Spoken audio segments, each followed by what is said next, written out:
ಸ್ಪಷ್ಟವಾಗಿ ಬಳಸ್ತೀನಿ, ಇದು ನಮ್ಮ ಹಕ್ಕು, ನಾವಿಲ್ಲಿ ಊಟ ಮಾಡ್ತೀವಿ, ಇದು ನಮ್ಮ ಜಾಗ ಅಂತ ಹೇಳಿದ್ದಾರೆ. ನಾವು ಅವರಿಗೆ ಮನವರಿಕೆ ಮಾಡಿಕೊಟ್ಟಿದ್ದೀವಿ, 2 ದಿವಸದಲ್ಲಿ ಚೇಂಜ್ ಮಾಡ್ತೀನಿ ಅಂತ ಹೇಳಿದ್ದಾರೆ.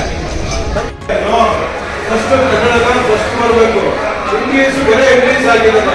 ಹೊಟ್ಟೆಗೆ ಊಟ ಮಾಡಬೇಕು. ಈ ತಾಯಿ ಈ ಭಾಷೆನ ಎಲ್ಲರಿಗೂ ಬಳಕೆ ಮಾಡಲಿಕ್ಕೆ ಅವಕಾಶ ಮಾಡಿಕೊಟ್ಟಿದ್ದಾರೆ. ಕನ್ನಡ ಭಾಷೆಗೆ ನೋಡಿ ಆದ್ಯತೆ ಇಲ್ಲ, ಆಂಗ್ಲ ಭಾಷೆಯಲ್ಲಿದೆ. ದಯಮಾಡಿ ಇಲ್ಲಿ ಮಾಲೀಕರು ಮತ್ತೆ ಮ್ಯಾನೇಜ್ಮೆಂಟ್ ಯಾರಿದ್ದಾರೋ ಚೇಂಜ್ ಮಾಡಿ, ನಮ್ಮದು 70% ಕನ್ನಡ ಬರಲಿ, 30% ಇಂಗ್ಲೀಷ್ ಬರಲಿ ಅಂತ ಮ್ಯಾನೇಜರ್ಗೆ ತಿಳುವಳಿಕೆ ಹೇಳಿದ್ದೀನಿ.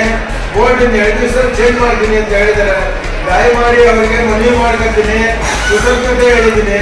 ನೀವು ದಯಮಾಡಿ ಊಟ ಮಾಡ್ತೀರಾ, ನೀವು ಇಲ್ಲಿ ಭಾಷೆನ ಇಲ್ಲಿ ಜನರನ್ನ ಉಳಿಸಿ ಅಂತ ನಾನು ಅವರಿಗೆ ಮನವರಿಕೆ ಮಾಡಿಕೊಟ್ಟಿದ್ದೀನಿ. ಕನ್ನಡ ಕಡ್ಡಾಯ 100ಕ್ಕೆ 100ರಷ್ಟು ಆಗಲೇಬೇಕು. ನೋಡಿ ಇಲ್ಲೂ ನೋಡಿ ಕನ್ನಡ ಇಲ್ಲ, ಎಲ್ಲ ಮನವರಿಕೆ ಮಾಡಿಕೊಟ್ಟಿದ್ದೀನಿ. ಅವ್ರಿಗೆ ಹೋಟೆಲ್ ಸುಸ್ಸಾಗಲ್ಲ, ಅವ್ರಿಗೆ ತಿಳುವಳಿಕೆ ಇರಬೇಕು. ಅವರು ಓನರ್ ಕನ್ನಡದವರೇ, ಪೂಜಾರು. ಮೇಲ್ಬಿಟ್ಟು ಹೊರಗಡೆ ಯಾರು ನೇಪಾಳಿ ಕೊಟ್ಟಿದ್ದಾರೆ ರಾಜೇಂದ್ರ ಅಂದ್ಬಿಟ್ಟು, ಅವ್ರಿಗೆಲ್ಲ ಮನವರಿಕೆ ಮಾಡಿಕೊಟ್ಟಿದ್ದೀನಿ. ದಯಮಾಡಿ ಇದು ನಮ್ಮ ಕನ್ನಡದಲ್ಲಿ ಕಡ್ಡಾಯವಾಗಿ ಹಾಕ್ಲೇಬೇಕು ಅಂತ 2 ದಿವಸ ಟೈಮ್ ಕೊಟ್ಟಿದ್ದೀನಿ. ಅವ್ರು ಬುಧವಾರದ ಒಳಗಡೆ ಚೇಂಜ್ ಮಾಡ್ತೀನಿ ಅಂತ ಹೇಳಿದ್ದಾರೆ.